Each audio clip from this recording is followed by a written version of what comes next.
As the media and their Democrat compatriots obsess about Omarosa or Michael Cohen or even John Brennan, President Trump is methodically putting a conservative imprint on the judiciary, and not just on the Supreme Court. You know, when I got in, we had over 100 federal judges that weren't appointed.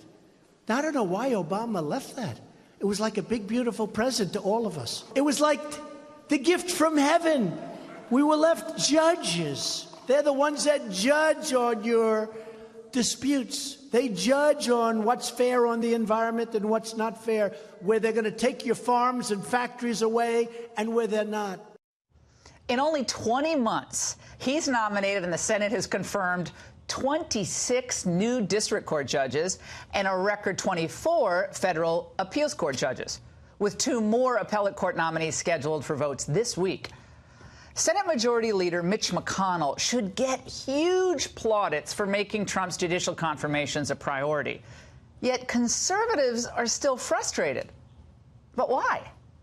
Well, because the most notoriously activist and the most reverse circuit court in the nation, the Ninth Circuit Court of Appeals out west, is still sitting with 7 vacancies.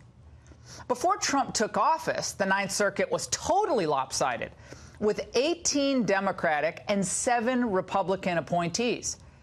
Trump has managed to get 1 nominee through from Hawaii, and another from Idaho is likely to be confirmed later this year. Plus, a Seattle attorney was nominated to the court this summer. But still, now more than half of the 13 circuit court vacancies remaining nationwide are out in the Ninth Circuit.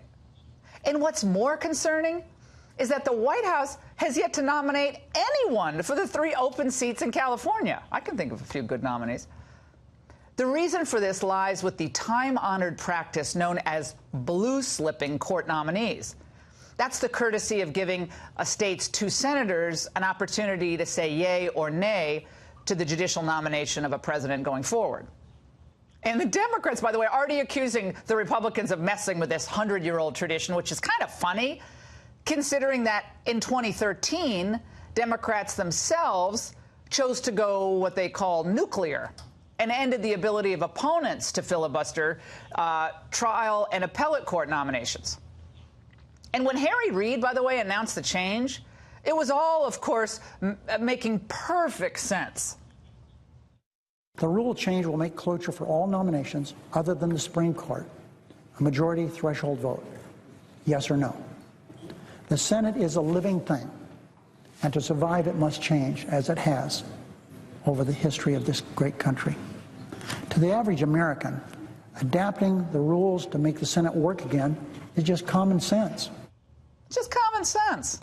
Okay, well, it's time for Senate Republicans to use their own common sense to bust the current standoff with California Senators Kamala Harris and Dianne Feinstein. As all these seats sit empty on the Ninth Circuit, it continues on its progressive merry way. So is it time to formally ditch the slip? The argument against doing that, after all, could be that this could all come back to bite Republicans big time when a Democrat wins the White House down the road.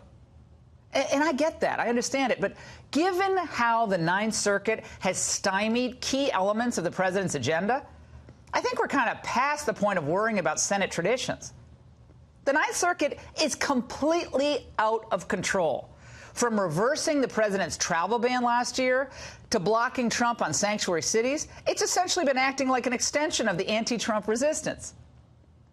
There is another option, though, that is short of killing the blue slip altogether, and it would just be to minimize its effect. In other words, the views of the home state senators are still a factor in selecting judicial nominees, but they're not the equivalent of an automatic veto over any president's picks.